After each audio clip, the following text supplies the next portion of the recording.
लोकप्रियता उस व्यक्ति की बढ़ी है, उस चाय बेचने वाले व्यक्ति की बढ़ी है। अगर नरेश जी वह आप भी सोच लेते और उसमें आप भी शामिल हो जाते तो आपको अपना बेटा बढ़ाने की जिम्मेदारी नहीं होती, आपको अपने जिले में न जाने कितने लोगों को राजनीति से सिफर पर बैठाने की जिम्मेदारी नहीं होती।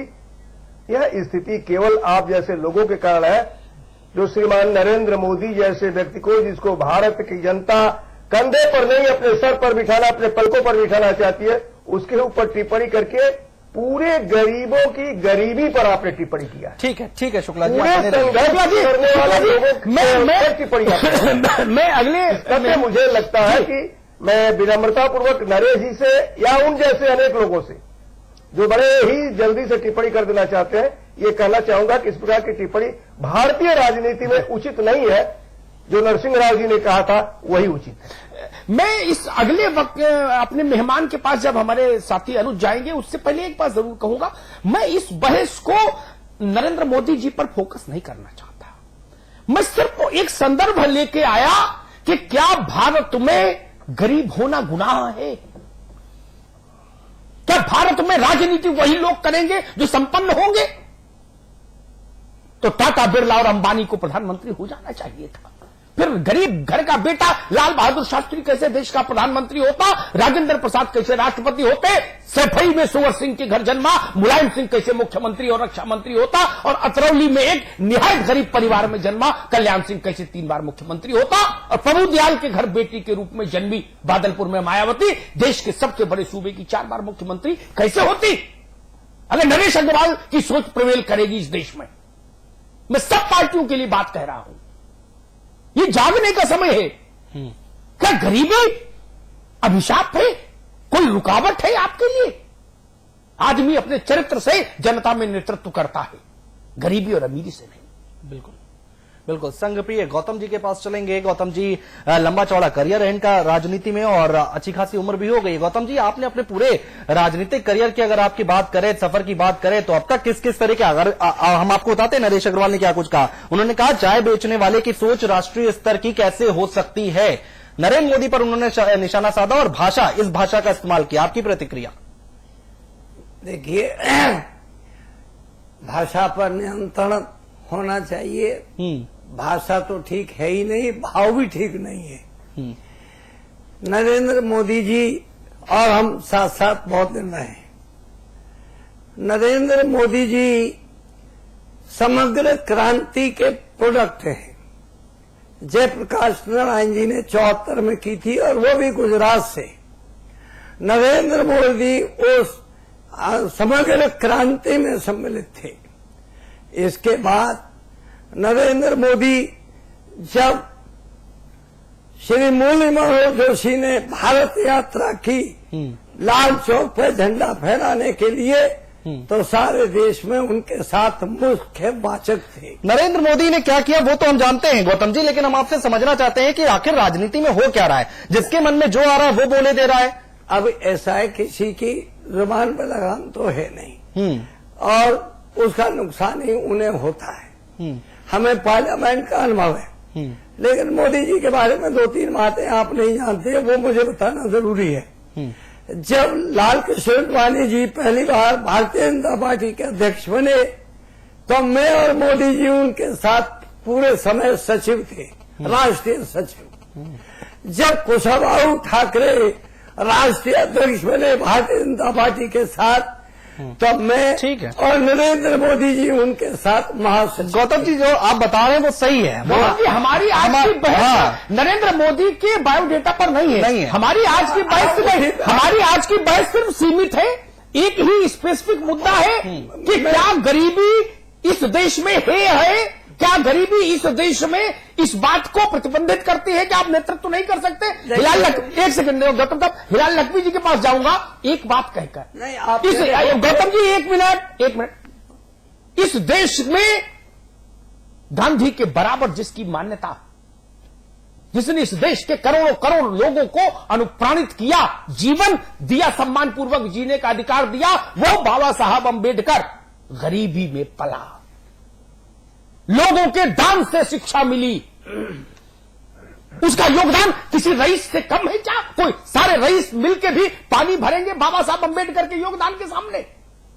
हिलाल लक्ष्मी साहब जी, चरित्र और बुद्धि। अमिताभ जी, आपने ये सवाल उठा दिया और वरना बहस जो है वो जारी थी, जैसे लग रहा था कि नरेंद्र मोदी जी के महिमा मंडन की। नहीं, उस पर नहीं, हमको नरेंद्र मोदी के महिमा मंडन। आपने जी आपने बहुत अच्छा किया, इस बहस का जो है वो सही रुख दिखा दिया है। देखिए, बात यहां के पर ये नहीं है कि उन्होंने किसी की गरीबी की बात कही है, बात यह है कि उन्होंने एक वो बात कही है जो कि किसी भी हाल में, किसी भी जमहूरियत में, डेमोक्रेसी में एक्सेप्टेबल नहीं है। आप किसी के पर जब कभी भी बात करें तो आप उसके पॉलिसीज पे बात करें, उसके कार्यशैली पे बात करें। आप गुजरात में जो नरेंद्र मोदी जी ने किया उसके बारे में बात करें, आप उससे एग्री करें या ना एग्री करें, वो अलग बात है। लेकिन यह बहुत ही छोटापन है कि अगर हम इस प्रकार के कोई भी बयान दें जो कि लगातार बढ़ते चले आ रहे हैं। अगर आप इसको देखिए अमिताभ जी, आप शायद इस बात को ज्यादा अप्रिशिएट कर पाएंगे कि यह शुरुआत हुई है जब अन्ना साहब का आंदोलन शुरू हुआ है और वहां के पर केजरीवाल और उनके पार्टी के लोगों ने अनशन बकना शुरू कर दिया था और तमाम पार्लियामेंट की भी दुनिया भर की बातें कह दी थी और किसका अड्डा है और क्या नहीं, वो सारा सब किया उन्होंने। आज की तारीख में वो जितनी भी राजनीति में ऊपर चढ़े अपने इसी तरह के बयानों से चले और आज तो हद हो गई जब उनके यहां की एक उसमें सभा में शाजिया इल्मी की सभा में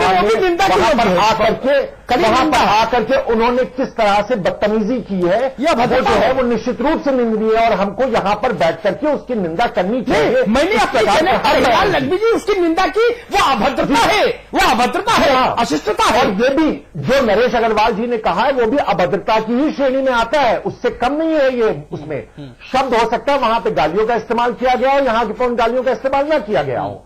और इसी प्रकार की अभद्रता जो है वो बराबर नरेंद्र मोदी जी करते आए हैं और आज उन्होंने जिस तरह से सोनिया जी के ऊपर कमेंट किया है, उनकी बीमारी का मजाक बनाया है, उसकी भी हमें चर्चा करनी चाहिए। क्योंकि अगर हम ये बात कहते हैं कि अभद्र संवाद नहीं करने चाहिए तो अभद्र संवाद किसी को नहीं करने चाहिए और उसके हर कोने में जाकर के हम लोगों को निंदा करना चाहिए। पार्टी से कोई मतलब नहीं। मैं आपकी बात से 100% मुतमईन हूं, 100% मुतमईन हूं, लेकिन मुझे फिर भी नरेश अग्रवाल का बयान बड़े कैनवास पर ज्यादा खतरनाक लगता है। ये समाज में ये देखिए पर्सनैलिटी पर अटैक अभद्र है, अशिष्ट है, उसकी निंदा होनी चाहिए। चाहे सोनिया जी पर करो, चाहे वाजपेयी जी पर करो, चाहे मुलायम सिंह जी पर करो, मैं सबकी निंदा करता हूं। व्यक्तित्वों का सम्मान होना चाहिए। ये बड़े लोग हैं, जनता का एक बड़ा वर्ग इनमें आस्था रखता है। हर मूर्ति महत्वपूर्ण है लोकतंत्र में। लेकिन नरेश अग्रवाल ने जो बात कही वो भारतीय लोकतंत्र का जो प्राण तत्व है उस पर हमला करता है, व्यक्ति पर नहीं। ये केवल मोदी का सवाल नहीं, कर्पूरी ठाकुर भी खारिज हो जाएंगे। अब साहब तो जिंदगी भर दही चूड़ा खाते रहे, मौका देंगे। ये देखना पड़ेगा। इसलिए नरेश अग्रवाल का बयान ज्यादा खतरनाक है मुझे लगता है। जी हाँ, बेशक अमिताभ जी, हम आपकी इस बात से पूर्णतः सहमत हैं कि जिस प्रकार के बयान दिए गए हैं वो बयान जो है वो अभी तक की समाजवादी पार्टी ने समाज में काफी विघटन कर रखे हैं। अब ये गरीबी और अमीरी की लाइन के ऊपर भी इस प्रकार के इन्होंने कमेंट करना शुरू किए हैं और निश्चित रूप से ये जो है ये उनकी सोच को बताता है कि कितनी छोटी सोच है। समाजवाद में होते हुए अगर कोई व्यक्ति इस तरह के बयान देता है तो निश्चित रूप से इसके ऊपर उनके हाईकमान को इनके खिलाफ कोई सख्त से सख्त कार्रवाई करनी चाहिए, नहीं तो इस राजनीति की दिशा और दशा बहुत खराब होने वाली है। गोविंद जी के पास जिस देश में 70% आदमी, मैं नहीं कह रहा, मनमोहन सिंह जी के मित्र अर्जुन सेन गुप्ता अर्थशास्त्री राज्यसभा के सदस्य रहे, उनकी रिपोर्ट कहती है, मेरी नहीं सरकार की रिपोर्ट कहती है कि 70% आदमी प्रतिदिन 20 रुपए या उससे कम पर जीवन जी रहा है।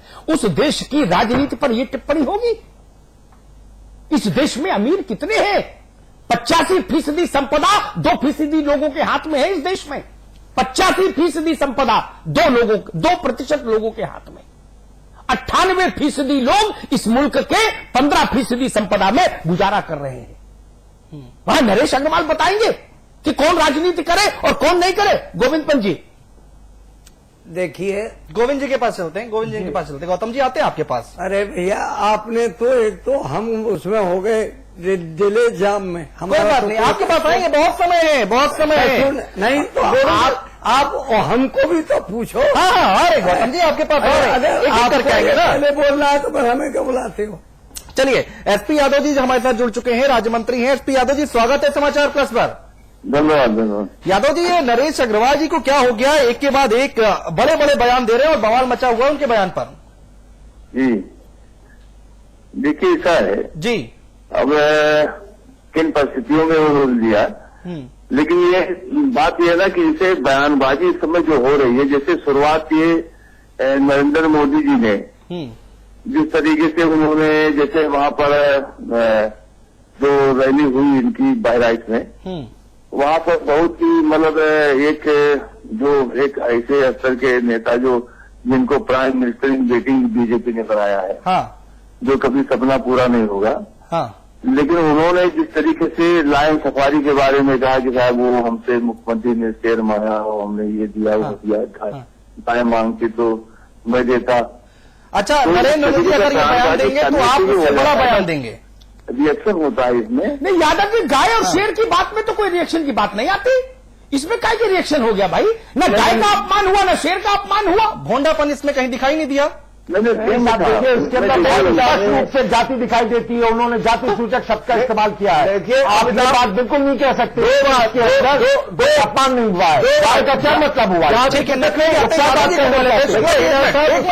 नरेंद्र मोदी के मंच पर मैं था, उन्होंने ये कहा था कि उत्तर प्रदेश के नौजवान मुख्यमंत्री जो है हमसे लायन सफारी मांगे थे। अरे उनको अगर मांगना चाहिए था उत्तर प्रदेश के बहबूदी के लिए तो गाय मांगते हम देते, बिजली मांगते हम देते। बिजली से कोई जाति सूचक नहीं है। चलिए यादव जी बोलिए। केवल नरेंद्र मोदी जी की, शुक्ला जी बोलने दीजिए ना यादव जी को। नहीं देखिए, ऐसा है शुक्ला जी, यादव जी बोले, जैसे ये बात, ये देखिए ऐसा है, ये जो चूंकि मैं उस विभाग का मंत्री हूँ, राज्य मंत्री हूँ, ये आदान प्रदान जो है ये एक दूसरे भाई गुजरात भी जो है हिंदुस्तान नहीं है, हम आंध्रा से भी दो एक एयर लाइन लाए हैं, तो उसने हमने जो है उसके बदले में, जैसे गुजरात में भी हमें जो है ये दिया है, क्रोकोडाइल दिया है, मगर और जो है घड़ियाल दिया है, इसके अलावा जो हायना दिया है और बहुत सुंदर सुंदर पक्षियां दिया है। 39 स्पीशीज हमने दिया है, तब जाकर शेर मिला है। तो ये हम सरकार से मतलब नहीं, ये तो विभाग। ठीक है, आप यादव जी आप मुद्दे पे आ जाते हैं। ये बताइए, नरेश अग्रवाल जी ने ये बोला कि चाय बेचने वाले की सोच भी राष्ट्रीय स्तर की नहीं हो सकती। एक सेकंड अनुज, यादव जी मूल सवाल ये नहीं है कि किस क्रोकोडाइल का क्या हुआ और हाथी का क्या, मूल सवाल ये प्रश्न ये है कि नरेश जी के मुताबिक जो मुझे समझ आता है वो समझ आता है कि इस देश में गरीब आदमी राजनीति नहीं कर सकता। क्या ये सच है हिंदुस्तान में? देखिए, लोकतंत्र है, इसमें चाय बेचने वाला हो, चाहे वो मजदूरी करने वाला हो, जनता जिसको चुनेगी वो प्रधानमंत्री बनेगा, वो राष्ट्रपति बनेगा, विधायक बनेगा, मेंबर ऑफ पार्लियामेंट बनेगा, प्रधान बनेगा। तो ये बात आप अग्रवाल साहब को क्यों नहीं समझाते हैं यादव जी? तो ऐसा है, लेकिन वही मैं बता रहा हूँ, अग्रवाल साहब कभी कभी जैसे रिएक्शन हो जाता है, जिस तरीके से मोदी जी उत्तर प्रदेश में आकर अनाप भाषक प्रयोग कर रहे, कहीं तो आप देवाले यादव जी तर्क नहीं है। तो इस तरीके से बयानबाजी जो मतलब कर रहे हैं, उससे कभी कभी रिएक्शन हो जाता है। ये तो वही बात हो रही कि मेरे दामन पर दाग हैं, तो दूसरे के दामन पर ज्यादा क्यों, कम क्यों? हमारे दामन पर उससे ज्यादा दाग होने चाहिए। नहीं, अगर वो बयान देंगे तो आप भी उससे बढ़कर बयान देंगे।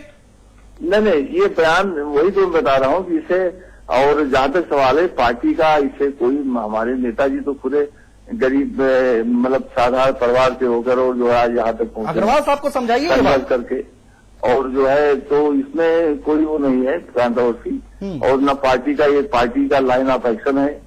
और यानी आप ये मानते हैं कि यादव जी, आप ये मानते हैं अग्रवाल साहब ने जो कहा वो गलत कहा? देखिए, मैं बता रहा हूँ जिस परिप्रेक्ष्य में कहा, हम ये मानते हैं कि मतलब गरीब आदमी, चाहे वो रिक्शा चलाने वाला हो, चाहे वो चाय बेचने वाला हो, प्रधानमंत्री हो सकता है। लोकतंत्र है, इसमें जनता जिसको चुन ले। तो अग्रवाल साहब ने जो कहा वो गलत कहा ना? देखिए, अग्रवाल साहब ने जो कहा वही हम बता रहे हैं। जैसे नहीं बोलेंगे यादव जी, मोदी जी ने भी गलत कहा और उस हिसाब से जो है अग्रवाल साहब भी गलत बचना चाहिए। अग्रवाल साहब को संयम बरतना चाहिए। जी, मतलब नहीं, इस तरीके से देखिए, रहेंगे कहीं फिर से उनके ऊपर ना कमेंट कर दें नरेश जी, क्योंकि वो राजेंद्र चौधरी जी का सम्मान कर चुके हैं हरदोई में। हाँ जी हाँ, उसी का डर है। नहीं, देखिए ऐसा है, अब नरेश अग्रवाल जी मतलब सीनियर लीडर है हम लोग के और राष्ट्रीय महासचिव हैं, राज्यसभा के सदस्य भी हैं, तो इसमें वो हर बात सोच समझ के बोलते हैं, लेकिन कभी कभी रिएक्शन हो जाता है। आपको उनके अगर बयान बताऊं तो सोचने समझने वाली बात उसमें कहीं दिखाई नहीं देती। आजम खान के ऊपर उन्होंने बयान दिया, महिलाओं पर उन्होंने बयान दिया, नरेंद्र मोदी को लेकर उन्होंने बयान दिया।